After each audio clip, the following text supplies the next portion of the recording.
Hello class. Next is error analysis. For study this error analysis, we have the significant figures.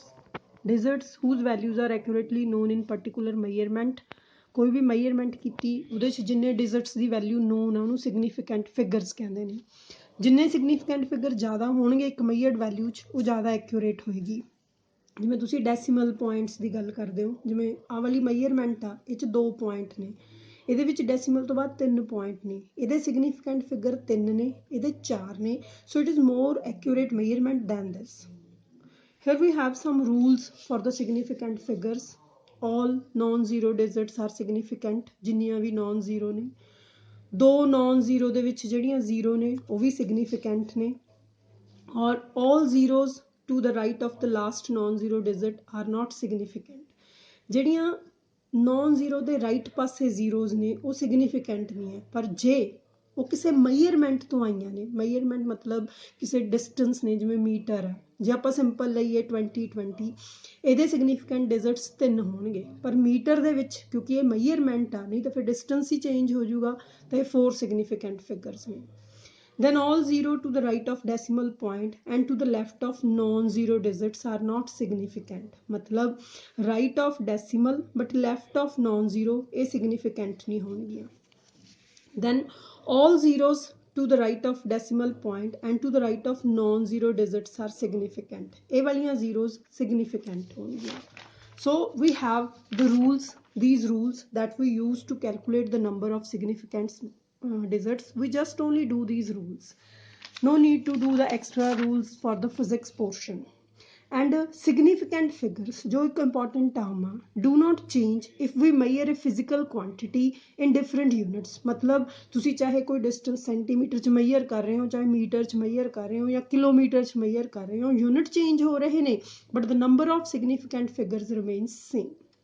Then we have some rounding of measurements rules. Round करना जिवें तुसीं छोटियां classes ਦੇ ਵਿੱਚ maths ਦੇ ਵਿੱਚ ਕਰਦੇ आए हो, भी जे less than 5 आ तो ਉਹਨੂੰ ਬਿਨਾਂ ਚੇਂਜ ਕੀਤੇ ਛੱਡ ਦੇਣਾ, ਠੀਕ ਹੈ, ਜੇ more than 5 ਆ ਤਾਂ ਉਹਦਾ ਇੱਕ ਇਨਕਰੀਜ਼ ਕਰ ਦੇਣਾ. ਇੱਥੇ ਸਾਡੇ ਕੋਲ ਇੱਕ ਹੋਰ ਰੂਲ ਬਣ ਜਾਂਦਾ ਵੀ ਜਿਹੜਾ ਡਿਜਿਟ ਤੁਸੀਂ ਡ੍ਰੌਪ ਕਰ ਰਹੇ ਹੋ ਇਨ ਅ ਨੰਬਰ ਇਜ਼ 5 ਔਰ 5 ਫੋਲੋਡ ਬਾਈ ਦ 0, ਤਾਂ proceeding digit remain unchanged if it is even. ਮਤਲਬ ਜਿਵੇਂ ਹੁਣ 8.65 ਆ, ਠੀਕ ਹੈ ਜੀ, 5 ਆ ਅਸੀਂ ਇਹਨੂੰ ਛੱਡਣਾ ਤਾਂ ਇਹ 8.6 ਆ, 8.6 ਹੋ ਗਿਆ, ਪਰ ਜੇ 5 ਤੋਂ ਬਾਅਦ 0 ਆ ਤਾਂ ਵੀ ਇਹਨੂੰ ਆਪਾਂ ਜਦੋਂ ਛੱਡਣਾ ਕਹਿੰਦਾ proceeding digit remain unchanged if it is even. ਇਹ ਈਵਨ ਆ, ਪਰ ਜੇ ਇਹ ਔਡ ਹੁੰਦਾ, ਜਿਵੇਂ ਆ ਨੈਕਸਟ ਵਾਲੀ ਐਗਜ਼ਾਮਪਲ ਆ 8.750, ਤਾਂ ਅਸੀਂ ਇਹਨੂੰ ਕੀ ਕਰ ਦਿੰਦੇ, ਇੱਕ ਇਨਕਰੀਜ਼ ਕਰ ਦਿੰਦੇ, that is 8.8. So this rule is used for the significant. ਹੁਣ ਜਿਹੜੀਆਂ ਅਲਜੈਬਰਿਕ ਆਪਰੇਸ਼ਨਸ ਨੇ ਸਾਡੇ ਕੋਲੇ, ਜਿਵੇਂ ਐਡੀਸ਼ਨ ਸਬਟਰੈਕਸ਼ਨ ਆ, ਆਮ ਜਿਵੇਂ ਤੁਸੀਂ ਨੰਬਰਾਂ ਨੂੰ ਐਡ ਕਰਦੇ ਹੋ, ਸਬਟਰੈਕਟ ਕਰਦੇ ਹੋ, ਜਾਂ ਜੋ ਵੀ ਮਲਟੀਪਲਾਈ ਡਿਵਾਈਡ ਕਰਦੇ ਹੋ, ਸਾਰਾ ਸਿੰਪਲ ਫਾਰਮ 'ਚ ਹੋਣਾ. ਬਟ ਇੱਥੇ ਸਾਡੇ ਕੋਲੇ ਕੁਛ ਰੂਲਸ ਨੇ, ਇਹਨਾਂ ਨੂੰ ਰਾਊਂਡ ਆਫ ਕਰਨ ਦੇ ਰੂਲਸ ਨੇ. ਜਿਵੇਂ ਜਦੋਂ ਤੁਸੀਂ ਸਮ ਜਾਂ ਡਿਫਰੈਂਸ ਕਰਨਾ ਤਾਂ ਜਿਹੜਾ ਤੁਹਾਡਾ ਰਿਜ਼ਲਟ ਹੋਊਗਾ, same number of digit to the right of the decimal as the measurement with the smallest number. मतलब ਮੰਨ ਲਓ ਤੁਸੀਂ 3 digits ਐਡ ਕੀਤੇ ਨੇ, ਉਹਦੇ ਵਿੱਚ ਡੈਸੀਮਲ ਤੋਂ ਬਾਅਦ ਜਿੰਨੇ smallest number ਆ, ਜਿਵੇਂ ਸਾਡੇ ਕੋਲ ਆਹ ਐਗਜ਼ਾਮਪਲਸ ਨੇ, ਜਿਵੇਂ ਆਹ smallest ਹੈ, ਇਹਦੇ ਡੈਸੀਮਲ ਤੋਂ ਬਾਅਦ 2 digit ਨੇ, ਇਹਦੇ ਡੈਸੀਮਲ ਤੋਂ ਬਾਅਦ 3 ਡਿਜਿਟ ਨੇ, ਤੇ ਤੁਹਾਡੇ ਰਿਜ਼ਲਟ ਦੇ ਵਿੱਚ 2 ਡਿਜਿਟ ਹੋਣੇ ਚਾਹੀਦੇ ਨੇ. ਤੁਸੀਂ ਰਾਊਂਡ ਆਫ ਵਾਲੇ ਰੂਲ ਨੇ ਜਿਹੜੇ ਉਹ ਕੀ ਕਰ ਦੇਣੇ ਨੇ, ਅਪਲਾਈ ਕਰ ਦੇਣੇ ਨੇ. ਇਹੀ ਸਬਟਰੈਕਸ਼ਨ 'ਚ ਅਪਲਾਈ ਕਰਨਾ. ਪਰ ਜਦੋਂ ਤੁਸੀਂ ਮਲਟੀਪਲਾਈ ਤੇ ਡਿਵਾਈਡ ਵਾਲਾ ਆਪਰੇਸ਼ਨ ਕਰਨਾ, ਉੱਥੇ ਤੁਸੀਂ ਉਵੇਂ ਮਲਟੀਪਲਾਈ, ਜਿਵੇਂ ਆਮ ਨੰਬਰਾਂ ਨੂੰ ਤੁਸੀਂ ਮਲਟੀਪਲਾਈ ਕਰਦੇ ਹੋ ਜਾਂ ਡਿਵਾਈਡ ਕਰਦੇ ਹੋ, but here we have the rounding rules. ਜਿਹੜਾ ਸਿਗਨੀਫੀਕੈਂਟ ਦਾ, that is the number in the final result the significant figures remain, ਜਿੰਨੇ ਨੰਬਰ ਉਹਦੇ ਵਿੱਚ ਸਭ ਤੋਂ ਛੋਟਾ ਸਿਗਨੀਫੀਕੈਂਟ ਡਿਜਿਟ ਆ ਆਪਣੇ ਐਡੀਸ਼ਨ ਸਬਟਰੈਕਸ਼ਨ ਦੇ ਵਿੱਚ, ਡੈਸੀਮਲ ਤੋਂ ਬਾਅਦ ਵਾਲੇ ਪੁਆਇੰਟ ਤੱਕ ਰਾਊਂਡ ਆਫ ਕਰਨਾ.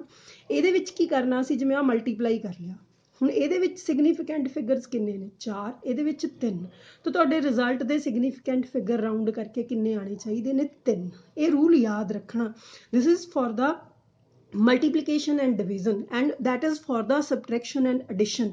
Means when we subtraction and addition, we have to round off the digits in the result as the decimal to baad jinne ਘੱਟ ਨੇ, and when for the multiplication and division, we should round off the figures to the less number of significant figures. Okay, then we have these some definitions: accuracy, result, measured value. क्योंकि error ਦਾ ਮਤਲਬ ਕੀ ਹੈ? Error ਦਾ ਮਤਲਬ ਹੈ ਵੀ ਤੁਸੀਂ ਇੱਕ quantity ਨੂੰ measurement ਕਰ ਰਹੇ ਹੋ, ਇੱਕ ਉਹਦੀ ਮੰਨ ਲਓ ਕੋਈ ਟਰੂ ਵੈਲਿਊ ਹੈ ਤਾਂ ਉਹਦੇ ਵਿੱਚ ਕਿੰਨਾ ਡਿਫਰੈਂਸ ਆ, ਉਹਨੂੰ ਆਪਾਂ ਐਰਰਸ ਦਾ ਨਾਮ ਦੇ ਦਿੰਦੇ ਹਾਂ। ਸਿਸਟਮੈਟਿਕ ਐਰਰਸ ਨੇ, ਸਿਸਟਮੈਟਿਕ ਐਰਰਸ ਉਹ ਨੇ ਜਿਨ੍ਹਾਂ ਦਾ ਸਾਨੂੰ ਕਾਰਨ ਪਤਾ ਹੁੰਦਾ, ਨੋਨ ਹੁੰਦੇ ਨੇ, ਤੁਹਾਨੂੰ ਸਭ ਕੁਝ ਲਿਖ ਕੇ ਦਿੱਤਾ ਹੋਇਆ ਤਾਂ ਇਹਨਾਂ ਨੂੰ ਗੋ ਥਰੂ ਕਰਨਾ, ਬੜੇ ਮਤਲਬ ਧਿਆਨ ਨਾਲ ਗੋ ਥਰੂ ਕਰਨਾ। ਸਿਸਟਮੈਟਿਕ ਐਰਰਸ ਜਿਨ੍ਹਾਂ ਦੇ ਕੌਜ਼ ਪਤਾ, ਮੰਨ ਲਓ ਓਬਜ਼ਰਵੇਸ਼ਨ ਸਹੀ ਨਹੀਂ ਹੋਈਆਂ, ਇੰਪਰਫੈਕਟ ਹੋ ਗਈਆਂ, ਐਕਸਪੈਰੀਮੈਂਟ ਪ੍ਰੋਪਰ ਨਹੀਂ ਕੀਤਾ ਗਿਆ, ਤਾਂ ਉਹਨਾਂ ਨੂੰ ਅਸੀਂ ਐਲੀਮੀਨੇਟ ਕਰ ਸਕਦੇ ਹਾਂ ਕਿਉਂਕਿ ਉਹਨਾਂ ਦੇ ਸਾਨੂੰ ਕਾਰਨ ਪਤਾ ਨਹੀਂ। ਬਟ ਇੱਕ ਰੈਂਡਮ ਐਰਰ ਹੁੰਦੇ ਨੇ, ਰੈਂਡਮ ਐਰਰ ਜਿਹੜੇ ਇਰੈਗੂਲਰ ਮੈਥਡ 'ਚ ਅਕਰ ਕਰਦੇ ਨੇ। ਸਿਸਟਮੈਟਿਕ ਐਰਰ ਇੱਕੋ ਹੀ ਕੌਨਸਟੈਂਟ ਅਮਾਊਂਟ ਨਾਲ ਬਾਰ-ਬਾਰ ਕੀ ਕਰਦੇ ਨੇ, ਮਤਲਬ ਅਕਰ ਕਰਦੇ ਨੇ। ਇਹ ਜਦੋਂ ਤੁਸੀਂ ਪ੍ਰੈਕਟੀਕਲ ਕਰੋਗੇ ਅਸੀਂ ਉੱਥੇ ਕਲੀਅਰ ਹੋ ਜਾਂਦੀਆਂ ਨੇ। ਰੈਂਡਮ ਐਰਰ ਦੇ ਵਿੱਚ ਕੋਈ ਕੌਜ਼ਸ ਨਹੀਂ ਪਤਾ ਸਾਨੂੰ, ਇਹ ਚਾਂਸ ਐਰਰ ਨੇ, ਹੋ ਵੀ ਸਕਦੇ ਨੇ, ਨਹੀਂ ਵੀ ਹੋ ਸਕਦੇ। ਤਾਂ ਇਹਨਾਂ ਨੂੰ ਰਿਡਿਊਸ ਕਰਨ ਦਾ ਸਾਡੇ ਕੋਲ ਇੱਕੋ ਹੀ ਮੈਥਡ ਆ, ਅਸੀਂ ਓਬਜ਼ਰਵੇਸ਼ਨ ਨੂੰ ਨੰਬਰ ਆਫ ਟਾਈਮਸ ਲੈ ਕੇ ਫਿਰ ਉਹਦਾ ਐਵਰੇਜ ਕੈਲਕੂਲੇਟ ਕਰ ਲੈਂਦੇ ਹਾਂ। ਇਹ ਪ੍ਰੈਕਟੀਕਲ ਦੇ ਵਿੱਚ ਆਪਾਂ ਇੱਕ ਰੀਡਿੰਗ ਨਾਲ ਵੀ ਮਤਲਬ ਕੈਲਕੂਲੇਸ਼ਨਸ ਕਰ ਸਕਦੇ ਸੀ, ਬਟ ਆਪਾਂ ਕਈ ਰੀਡਿੰਗਸ ਲੈਂਦੇ ਹਾਂ ਤਾਂ ਕਿ ਰੈਂਡਮ ਐਰਰ ਦਾ ਚਾਂਸ ਘੱਟ ਜੇ। ਲੀਸਟ ਕਾਊਂਟ, ਜਦੋਂ ਕੋਈ ਵੀ ਡਿਵਾਈਸ ਜਿਹੜਾ ਮਿਨੀਮਮ ਵੈਲਿਊ ਮੇਜਰਡ ਕਰਦਾ ਉਹਨੂੰ ਉਹਦਾ ਲੀਸਟ ਕਾਊਂਟ ਕਹਿੰਦੇ ਨੇ। ਜਿਵੇਂ ਤੁਹਾਡੇ ਕੋਲ ਇੱਕ ਸਿੰਪਲ ਸਕੇਲ ਆ, ਸਕੇਲ ਦਾ ਲੀਸਟ ਕਾਊਂਟ ਕੀ ਹੁੰਦਾ? ਸੈਂਟੀਮੀਟਰ ਦੇ ਉਹ ਪਹਿਲੀ ਲਾਈਨ ਦੇ ਵਿੱਚ ਵੀ 10 ਡਿਵੀਜ਼ਨਾਂ ਹੁੰਦੀਆਂ ਨੇ, ਸਭ ਤੋਂ ਛੋਟੀ ਡਿਵੀਜ਼ਨ 1 ਮਿਲੀਮੀਟਰ ਨੂੰ ਸ਼ੋ ਕਰਦੀ ਹੈ ਤਾਂ ਉਹਦਾ ਲੀਸਟ ਕਾਊਂਟ 1 ਮਿਲੀਮੀਟਰ ਹੈ। Similarly we have the number of devices which are used to measurement for the measurements of things in the physics lab, and each device firstly we calculate the least count of that. Okay, that is the part of our laboratory. Now we have these errors that we use again and again in this chapter and also in the further physics chapters.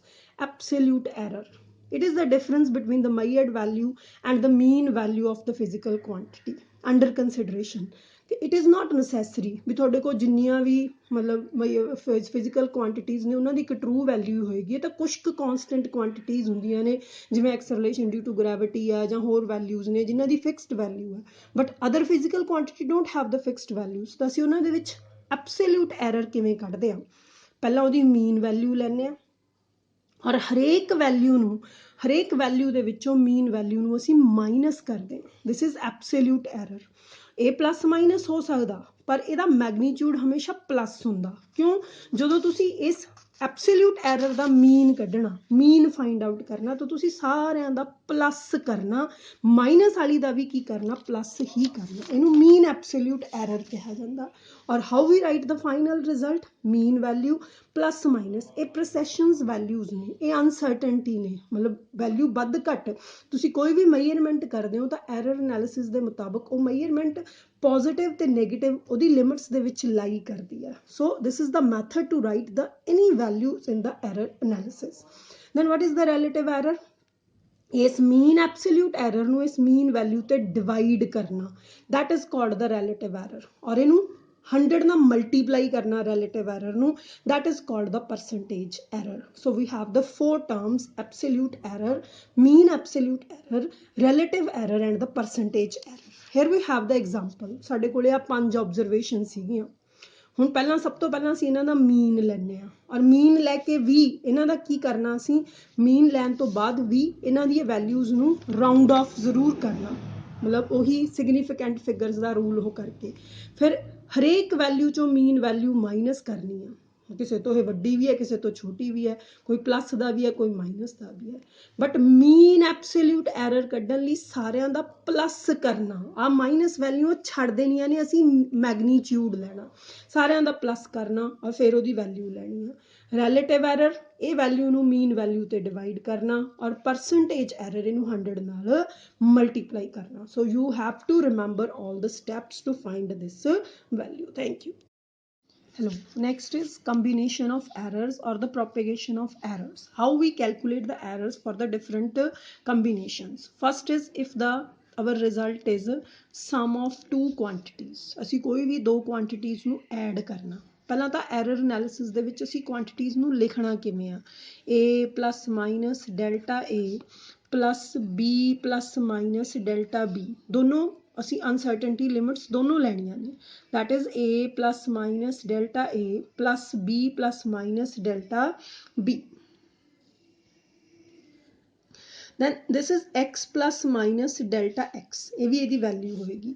ਪਹਿਲਾਂ ਅਸੀਂ ਇਹਨੂੰ solve ਕਰਦੇ ਹਾਂ, a plus b plus minus delta A plus delta B ਅਸੀਂ common ਲੈ ਲਿਆ, X plus minus delta X, ਇਹਨੂੰ ਅਸੀਂ ਐਕਸ ਕਹਿੰਦੇ ਆ, plus minus delta A plus delta B, X plus minus delta X, X ਤਾਂ ਕੱਟਿਆ ਗਿਆ, ਟਰਮਸ ਜਿਹੜੀਆਂ ਸਾਈਨਸ ਨੇ ਉਹ ਵੀ ਕੀ ਹੋ ਗਈਆਂ, ਇਕੁਏਟ ਹੋ ਗਈਆਂ, ਤਾਂ ਡੈਲਟਾ ਐਕਸ ਹੋ ਗਿਆ ਡੈਲਟਾ ਏ ਪਲੱਸ ਡੈਲਟਾ ਵੀ। ਮਤਲਬ ਜੇ ਤੁਸੀਂ ਕਿਸੇ ਟਰਮ ਦਾ ਰਿਜ਼ਲਟ ਉਹਨਾਂ ਅਗਲੀਆਂ ਟਰਮਸ ਨੂੰ ਐਡ ਕਰਨਾ ਤਾਂ ਉਸ ਟਰਮ ਦੀ ਜਿਹੜੀ ਐਰਰ ਲਿਮਿਟ ਆ ਉਹਦੇ ਐਰਰ ਲਿਮਿਟਸ ਨੂੰ ਕੀ ਕਰਕੇ ਆਏਗੀ, ਐਡ ਕਰਕੇ ਆਏਗੀ, ਇਹ ਯਾਦ ਰੱਖਣਾ ਅਸੀਂ। ਹੁਣ ਜੇ ਅਸੀਂ ਗੱਲ ਕਰਦੇ ਹਾਂ ਵੀ ਇਹ ਮਾਈਨਸ ਆ, ਦੋ ਟਰਮਾਂ ਦਾ ਮਾਈਨਸ ਆ ਸਾਡੇ ਕੋਲੇ, ਤਾਂ ਫਿਰ ਜੇ ਇਹਨੂੰ ਲਿਖਦੇ ਹਾਂ ਅਸੀਂ a plus minus delta a minus b plus minus delta b, ਇਹਨੂੰ ਅਸੀਂ ਲਿਖਦੇ ਹਾਂ x plus minus delta x, ਤਾਂ ਅਸੀਂ ਇਹਨੂੰ ਸੋਲਵ ਕਰਦੇ ਹਾਂ a ਮਾਈਨਸ b। ਹੁਣ ਮਾਈਨਸ ਲੈ ਕੇ ਜਾਵਾਂਗੇ, ਆਪ ਸਾਈਨ ਦੋਨੇ ਹੀ ਐਗਜ਼ਿਸਟ ਕਰਦੇ ਨੇ, ਕੋਈ ਜ਼ਿਆਦਾ ਫਰਕ ਨਹੀਂ ਪੈਂਦਾ, ਤਾਂ ਅਸੀਂ ਇਹਨੂੰ ਪਲੱਸ ਮਾਈਨਸ, ਜੇ ਇੱਕ ਸਾਈਨ ਹੁੰਦਾ ਤਾਂ ਅਸੀਂ ਉਹਨੂੰ ਚੇਂਜ ਕਰ ਦਿੰਦੇ, ਪਰ ਇਹ ਦੋਨੋਂ ਸਾਈਨ ਐਗਜ਼ਿਸਟ ਕਰਦੇ ਨੇ, ਤਾਂ ਅਸੀਂ ਇਹਨੂੰ ਲਿਖਦੇ ਹਾਂ delta a plus delta b.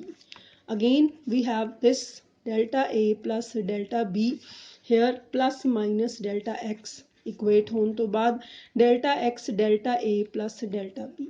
So the things must be remember, if the result is sum of two quantities, the error in that result is the sum of the error limits, and if the result is subtraction of two quantities, then again the error is the sum of the two error limits in that quantities. Then if we have to take the one example, say the length is 3 plus minus 0.1 meter, a L है, a delta L1, L2 is 5 plus minus 0.2 meter, a L2 ਆ, a delta L2 ਆ। ਮੰਨ ਲਓ ਮੈਂ ਇਹਨਾਂ ਨੂੰ add ਕਰਨਾ, ਜਦੋਂ ਮੈਂ ਐਡ ਕਰਨਾ ਤਾਂ ਮੈਂ ਐਡ ਕਰਨੇ ਨੇ ਮਤਲਬ 8, ਮੈਂ ਪਿੱਛੇ ਵਾਲੇ ਵੀ ਐਡ ਕਰਨੇ ਨੇ ਮਤਲਬ 0.3। ਮੰਨ ਲਓ ਮੈਂ L2 ਚੋਂ L1 ਮਾਈਨਸ ਕਰਨਾ, ਮਾਈਨਸ ਕਰਨ ਲਈ ਇਹ ਚੋਂ ਮੈਨੂੰ ਮਾਈਨਸ ਕਰਨਾ ਪੈਣਾ 2, ਬਟ ਪਿੱਛੇ ਵਾਲਿਆਂ ਨੂੰ ਮੈਨੂੰ ਕੀ ਕਰਨਾ ਪੈਣਾ, ਪਲੱਸ ਕਰਨਾ ਪੈਣਾ। These are the rules for the error analysis. Then the third operation is, if the quantities multiply of two terms, then a plus minus delta a, b plus minus delta b, x plus minus delta x, then multiply कर लिया a b plus minus a delta b, इनू a delta b लिखना, इनू कदे भी b delta b a नहीं लिखना, ये गलत है इनू लिखन दा तरीका, a delta b, then plus minus b delta a plus minus delta a delta b। ਹੁਣ ਆਹ ਟਰਮ ਬਹੁਤ ਛੋਟੀ ਆ, ਜੇ ਹੁਣ ਮੈਂ ਕਹਾਂ 0.1 0.1 0.01, ਇਹ ਤਾਂ ਹੋਰ ਵੀ ਛੋਟੀ ਹੋਊਗੀ, ਤਾਂ ਮੈਂ ਇਹਨੂੰ ਨਿਗਲੈਕਟ ਕਰ ਦੇਣਾ, ਤਾਂ ਮੇਰੇ ਕੋਲੇ ਆ ਗਿਆ delta x, x plus minus a delta b, b delta a, x ਫਿਰ ਉਹ ਹੋ ਗਿਆ, ਇਹਨੂੰ ਮੈਂ ਇਕੁਏਟ ਕਰਤਾ a delta b, b delta a। ਹੁਣ ਮੈਂ ਦੋਨੋਂ ਸਾਈਡ ਨੂੰ x ਤੇ ਡਿਵਾਈਡ ਕਰਤਾ, x ਹੈ ਕੀ ਮੇਰਾ ab plus b delta A B, हूँ ए कट्टिया गया, ए नहीं कट्टिया जाना, इधरों b कैंसल हो गया, तो delta a upon A plus delta b upon v delta x upon x, this is called the relative error। means to find this delta x when the result is product of two quantities, I have to calculate the relative error, मतलब I have to calculate this, how we use this and how we get this result, ये भी मैनू पता होना चाहिए। फिर मेरे को एक रिजल्ट अगला आउंदा a by b वाला, डिवीजन वाला, वेरी इंपॉर्टेंट टर्म, इनू मैं plus minus delta x, a plus minus delta a, b plus minus delta b लिख लिया। मान लो मैं इनू उपर लेके जाना, b plus minus delta b inverse हो गया, ये चो a बाहर आ गया, plus minus delta by a, जो मैं जो कड्डू b inverse 1 plus minus delta b upon b minus 1, आए दे नीचे आ गया a b 1 plus minus delta a upon a। हुण इत्थे मैं बाइनोमियल थ्योरम लगानी है, की टर्म सी मेरे को binomial theorem the 1 + x the minus n is 1 - nx और हायर टर्म्स मैं छड़ देनियां ने मतलब आ मेरा n आ इन्हें मूरे आना इत्थे 1 -1 आ मैगनीट्यूड तो ही रहा हुण आ दो साइनस ने फिर भी कोई फर्क नहीं पिया जे मैं इहनूं माइनस प्लस भी लिख दूँ तां भी कोई चक्कर नहीं आ जे मैं इहनूं प्लस माइनस भी लिख दूँ तां भी कोई चक्कर नहीं आ x मैं मल्टीप्लाई कर लिया plus minus delta A by A plus minus delta B by B plus minus A by A B by B आ निगलैक्ट करतियां मैं इधर X plus minus delta X आ हुण ये कट्टना नहीं है ये सम नहीं है मल्टीप्लाई है ये नीचे आऊगा plus minus delta X by X 1 plus minus मैं इहनूं कॉमन कढ लिया by A plus delta B by B then how I write this x by x plus minus delta x by x 1 plus minus delta a by a b upon b ਹੁਣ 1 1 ਸੀ ਆ 1 ਇੱਧਰ ਹੋ ਗਿਆ delta x by x is delta a by a plus delta b by b again I got the relative error means when I sum the two numbers error must be added when I subtract the two numbers error must be added but when I have the result by multiplying the two terms or by dividing the two terms I always have to calculate this relative error and one more is x is equal to a the power the value है ਜਿਹੜੀ ਇੱਥੇ ਮੈਂ differentiate करता this is also the term for derivative delta x भी derivative ਆ a ਦੇ with respect करता delta X upon delta A formula वही मेरा डिफरेंशिएशन वाला एन ए एन -1 तो delta X is N A N -1 delta A दोनों side नूं मैं एक्स ते डिवाइड करता then delta x upon x n a n -1 delta a upon a n ਹੁਣ a n पावर कैंसल होगी n delta a upon a means J power भी आउंदी आ फिर भी मैं रिलेटिव एरर ही कढ़ना पर पावर अगे ले आनी हुण मेरे को एक रिजल्ट है बड़ा इंपॉर्टेंट जिहा रिजल्ट आ X is equal to A दी पावर एल बी दी पावर एन और सी दी पावर बी दी पावर एम और सी दी पावर एन मैं ਇਹਦਾ परसेंटेज एरर कढ़ना और to find the percentage error I have to calculate the relative error means delta X upon X हुण मैनूं पता भी पावर अगे लिखी जानी आ L delta A upon A ਹੁਣ ਮੈਨੂੰ ਇਹ ਵੀ ਪਤਾ ਵੀ ਜਦੋਂ ਦੋ ਟਰਮਾਂ ਦਾ ਪ੍ਰੋਡਕਟ ਆ ਤਾਂ ਮੈਨੂੰ ਕੀ ਕੈਲਕੂਲੇਟ ਕਰਨਾ ਪੈਣਾ ਪਲੱਸ ਕਰਕੇ ਰਿਲੇਟਿਵ ਐਰਰ ਕੱਢਣਾ ਪੈਣਾ ਪਾਵਰ ਫੇਰ ਅੱਗੇ ਲਿਖੀ ਜਾਣੀ ਆ plus M delta B upon B ਔਰ ਮੈਨੂੰ ਇਹ ਵੀ ਪਤਾ ਵੀ ਜਦੋਂ ਮੈਂ ਡਿਵੀਜ਼ਨ ਕਰਨੀ ਆ ਤਾਂ ਪਾਵਰ ਫੇਰ ਵੀ ਪਲੱਸ ਕਰਕੇ ਲਿਖੀ ਜਾਣੀ ਆ ਜਿਹੜੀ ਟਰਮ ਆ ਤੇ ਇਸ ਕਰਕੇ ਇੱਥੇ ਪਲੱਸ ਆਣਾ ਡੈਲਟਾ ਸੀ ਅਪੋਨ ਸੀ ਔਰ ਜੇ ਮੈਂ ਪਰਸੈਂਟੇਜ ਕੱਢਣੀ ਆ ਤਾਂ ਇਹਨਾਂ ਨੂੰ 100 ਨਾਲ ਕੀ ਕਰ ਦੇਣਾ ਮਲਟੀਪਲਾਈ ਕਰ ਦੇਣਾ So these are the methods how to calculate the propagation of errors for the combination of errors. Okay, thank you.